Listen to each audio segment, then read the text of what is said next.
बिस्मिल्लाहिर्रहमानिर्रहीम। अस्सलाम वालेकुम। मैं हूँ डॉक्टर सानिया चौधरी और आप देख रहे हैं यूट्यूब चैनल। आज के इस वीलॉग में हम 3 अहम चीज़ों की तरफ नज़र दौड़ाएंगे। सबसे पहले इकोनॉमिक इंस्टेबिलिटी, जिसने इस मुल्क को बुरी तरह से जकड़ रखा है। दूसरा, पॉलिटिकल इंस्टेबिलिटी, जो पिछले 6-7 माह से खिंची चली आ रही है और जिसमें से हमें फिल वक्त कोई भी वे आउट या बाहर निकलता हुआ रास्ता नज़र नहीं आ रहा। तीसरा और सबसे ज़रूरी, वो चैलेंजेस जो तमाम पॉलिटिकल और नॉन पॉलिटिकल स्टेक होल्डर्स को इस वक्त दरपेश हैं।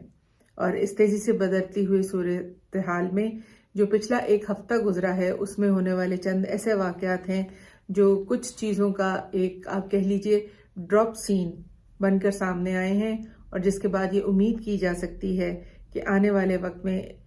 कुछ बेहतरी की तरफ चीज़ें जाती हुई नजर आएंगी। सबसे पहले हम इकोनॉमिक इंस्टेबिलिटी की बात करेंगे। अप्रैल में जब 9-10 अप्रैल को जब नो कॉन्फिडेंस वोट की कार्रवाई चली और जब प्राइम मिनिस्टर इमरान खान को वोट आउट किया गया, तो उस वक्त जो मुल्क की इक्तिसादी सूरत हाल चल रही थी, माशी सूरत हाल चल रही थी, उसके बारे में जब ये हुकूमत चले जाने के बाद इंडिकेटर्स, IMF के खसूसी तौर पर इंडिकेटर्स सामने आए,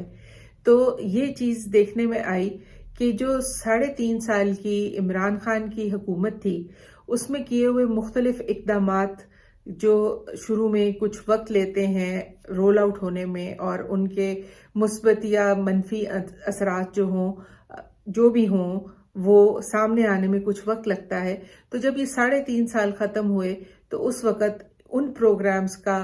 जो भी असर अंदाज होना था वो सामने आना शुरू हो गया। और IMF की जब रिपोर्ट आई और दीगर सर्वेज और रिपोर्ट्स, जब स्टेटिस्टिक्स, अदाद शुमार जब इकट्ठे हुए, तो उनसे ये चीज़ सामने आई कि उस वक़्त जो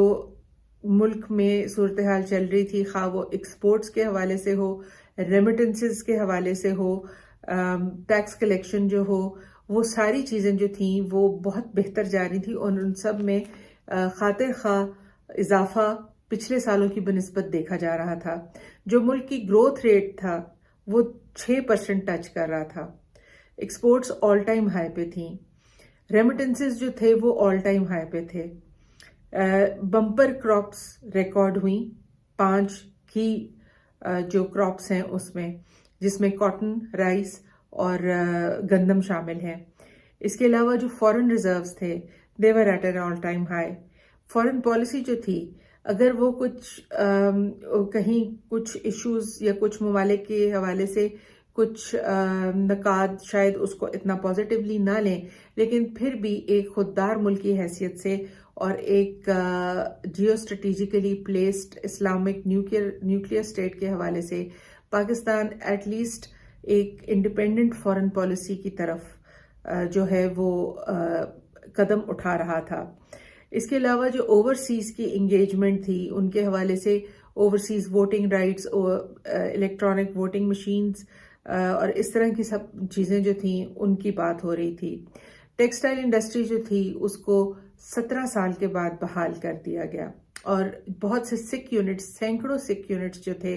और नए यूनिट्स जो थे, उन्होंने फंक्शनिंग स्टार्ट कर दी और एक्सपोर्ट सेक्टर के अंदर वो एक बहुत पॉजिटिव रोल जो है वो प्ले कर रहे थे। इसके अलावा रिकॉर्ड लोन्स जो हैं वो इस अरसे में वापस किए गए। डॉलर जो था वो 178 रुपए के ऊपर स्टेबल था जिस वक्त ये इमरान खान की हुकूमत जो है वो वो उनसे ले ली गई। इसके अलावा जो एग्रीकल्चर का ग्रोथ रेट था तकरीबन 4.7% पे था। इंडस्ट्री 10% पे से ज़्यादा पे ग्रो कर रही थी। एक्सपोर्ट जो थी वो $32 बिलियन पे थी और इन्फ्लेशन जो थी वो तकरीबन 12 और 14% के दरमियान में इन्फ्लेशन जो थी वो एक कंट्रोल लेवल के ऊपर चल रही थी। जो डिफ़ॉल्ट रेट उस वक्त कोट हो रहा है वो फरवरी मार्च का 5% के अराउंड जो है वो कोट हो रहा है। और जो पेट्रोल की कीमत थी, इलेक्ट्रिसिटी की जो कीमत थी, गैस की जो कीमत थी और मुख्तलिफ खुर्दोनोश के जो अशिया हैं, उनके हवाले से जो चीज़ें थी वो भी अपनी एक कंट्रोल लेवल के ऊपर और कंट्रोल इन्फ्लेशन रेट के हवाले से वो गो के वो भी उनके ऊपर भी बहुत सा क्रिटिसिज्म और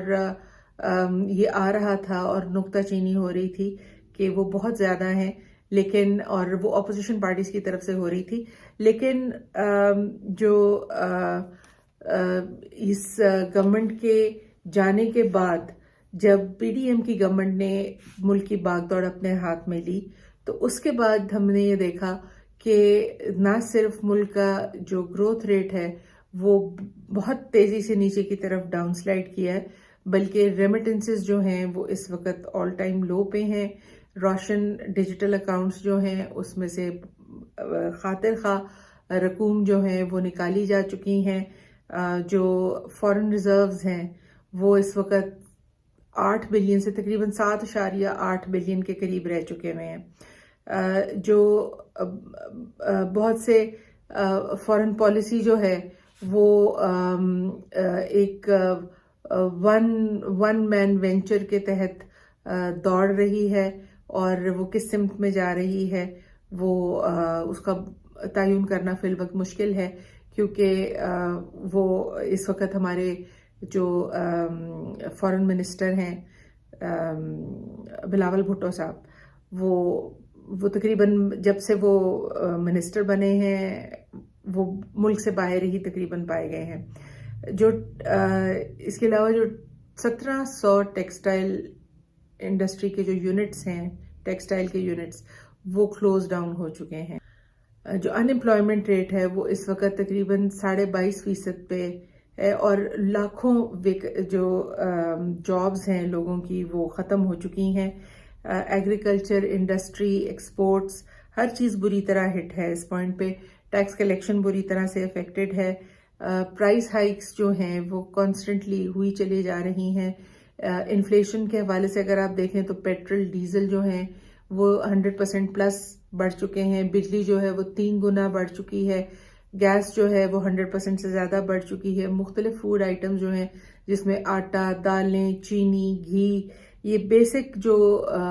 फूड बास्केट होती है उसके जो आइटम्स हैं, सब्जी, फल, हर चीज़ जो है वो 100% प्लस इन्फ्लेट हो चुकी है, उसकी कीमत बढ़ चुकी है और वो आम आदमी की पहुंच से चीज़ें बहुत दूर होती चली जा रही हैं। और इन सारी चीज़ों के तनाज़र में इस वक्त कोई ऐसा करंट गवर्नमेंट के पास, प्रेजेंट पीडीएम की गवर्नमेंट के पास कोई ऐसा प्रोग्राम नहीं है जिसके तहत इन चीज़ों को किसी हवाले से भी जो है वो कंट्रोल कर सकें या इन प्रॉब्लम्स के ऊपर काबू पा सकें या कोई बेहतरी के जो हैं इक़दामात वो किए जा सकें। इसके अलावा हम पॉलिटिकल इंस्टेबिलिटी की तरफ अगर आएँ तो जब से इमरान खान की हुकूमत गो के उसकी भी बहुत शदीद एक क्रिटिसिज्म चल रहा था और अगर ये चेंज ओवर गवर्नमेंट का ना होता तो शायद इमरान खान की जिस लेवल पर पॉपुलैरिटी जिस तरह से ड्विंडल कर रही थी तो वो इस पॉइंट इन टाइम पर मजीद बुरी तरह अफेक्ट हो चुकी होती। लेकिन चूंकि ये रजीम चेंज जिसको कहा जाता है ये चेंज ओवर हुआ गवर्नमेंट्स का और उसके बाद देखने में ये आया कि जो पीडीएम की गवर्नमेंट जो कि तकरीबन 13 पार्टीज की एक यूनाइटेड गवर्नमेंट है, pitched against an opposition of one party PTI, Pakistan Tehreek Insaf, led by Imran Khan. तो उसमें बहुत सारी जो चैलेंजेस हैं वो इस जो पॉलिटिकल इंस्टेबिलिटी इसके बाद जिसने जन्म लिया और जो अभी तक चल रही है और बड़ी शदीद तरीके के साथ इस वक्त एक पीक पे है, इस सारी सिचुएशन ने हर पॉलिटिकल और नॉन पॉलिटिकल स्टेक होल्डर के लिए बहुत से चैलेंजेस जो हैं वो सरफेस किए हैं, वो उनकी तरफ थ्रो कर दिए हैं। फॉर एग्जांपल इमरान खान के लिए इस वक्त जो सबसे बड़ा चैलेंज है वो इस वक्त ये आ रहा है कि वो इस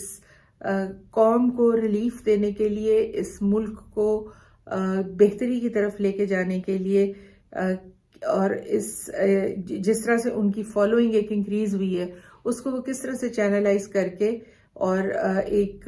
बेहतर उसमें से रिजल्ट्स जो हैं वो बाकी पॉलिटिकल और नॉन पॉलिटिकल प्लेयर्स के साथ उनको उन रिजल्ट्स को अचीव कर पाते हैं, ताकि मुल्क जो है वो अवाम के और at a national level, at a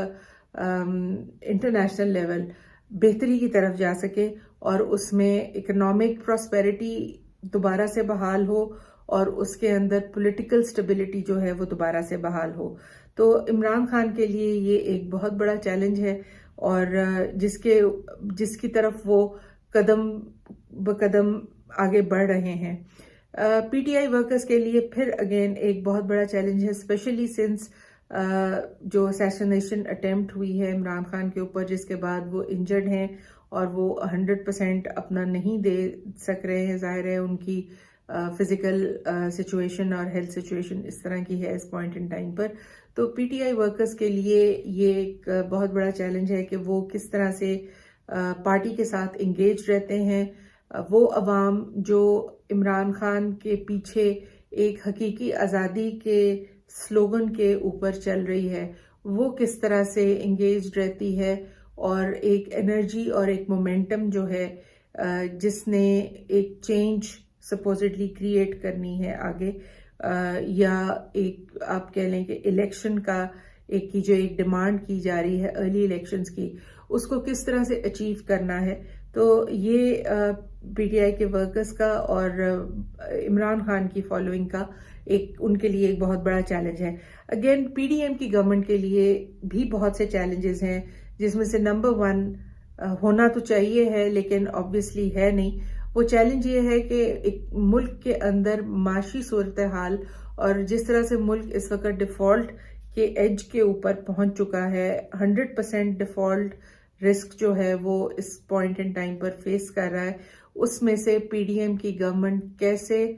follow through करती है और कैसे आगे अपना टेन्योर सिक्योर और सस्टेन करेगी, बिकॉज ये आसान नहीं होगा। ये एक दफ़ा डिफॉल्ट के as per face to face चीज़ों के साथ आना शुरू हो गए तो चीज़ें बहुत तेज़ी से नीचे की तरफ जाएंगी अगर कोई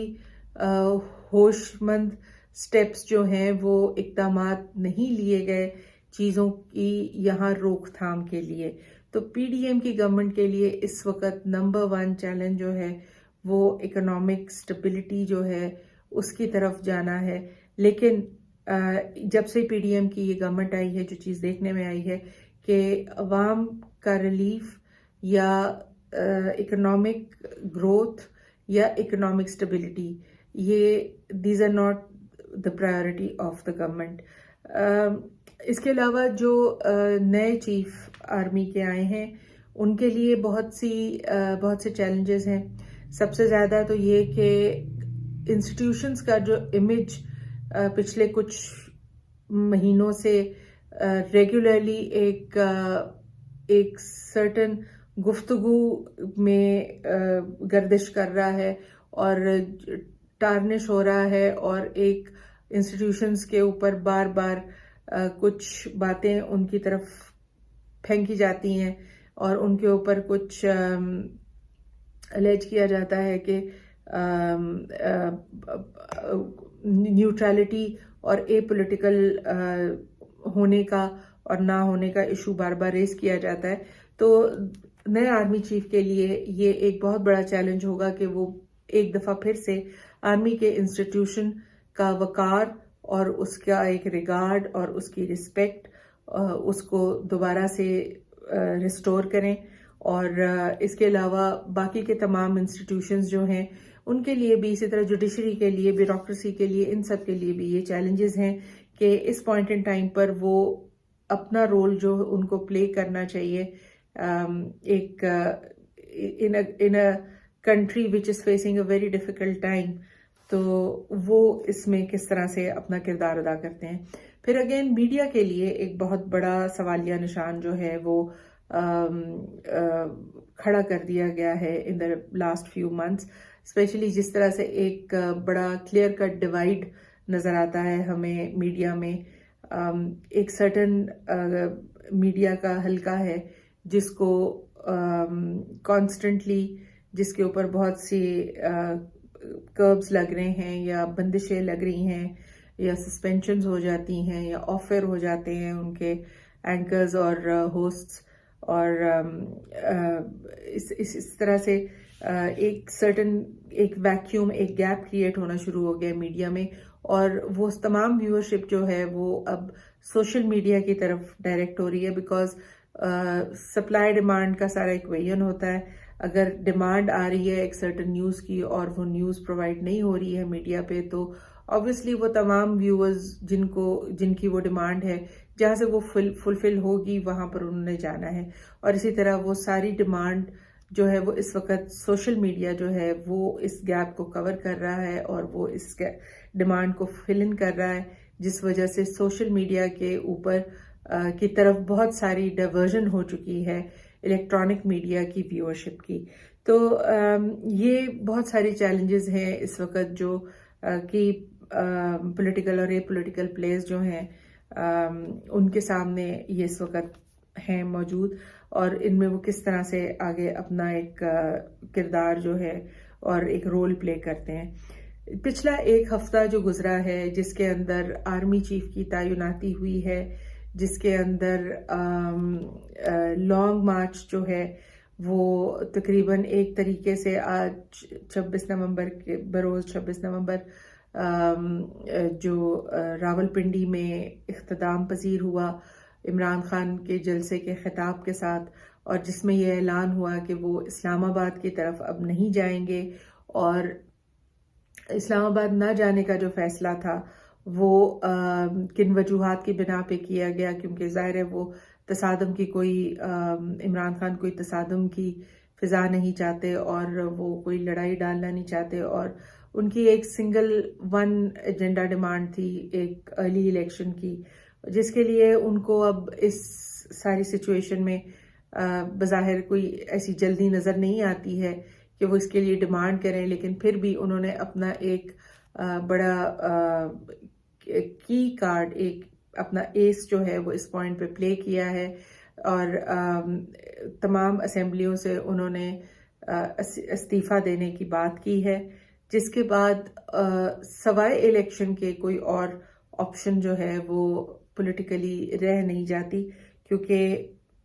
अब इसको पीडीएम आगे से किस तरह से हैंडल करती है ये अब आने वाले वक्त में हम देखेंगे। लेकिन ये इस्लामाबाद ना जाने का जो इन्होंने एक डिसीजन लिया है, इसके बाद जो हमने जो पिछले कई हफ्तों से देख रहे थे कि पूरा का पूरा इस्लामाबाद जो है वो कंटेनराइज हो चुका हुआ है और उसको फोर्टिफाई कर दिया गया है हज़ार कंटेनर से, और सिंध की पुलिस नफरी भी वहाँ पे जो है वो ऑलरेडी 5000 जो जवान हैं वो बुला लिए गए थे, जिनके खाने पर ही अब तक जो लास्ट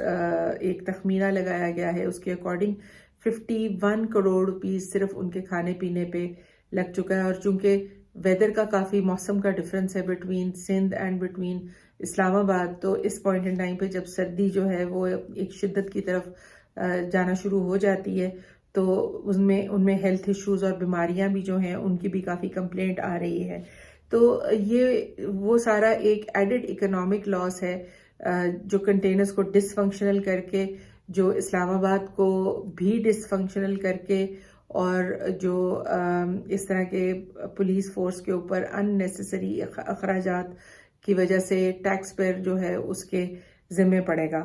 तो ये वो सारी चीज़ें हैं जो हम अब देख रहे हैं, लेकिन अभी भी सिचुएशन बिल्कुल क्लियर नहीं है। अभी नया एक डिसीजन जो है वो लिया गया है, जिसके तहत जो इलेक्शन की तरफ फोकस करने की बजाय अब असेंबलीज जो हैं उनको उनसे जो है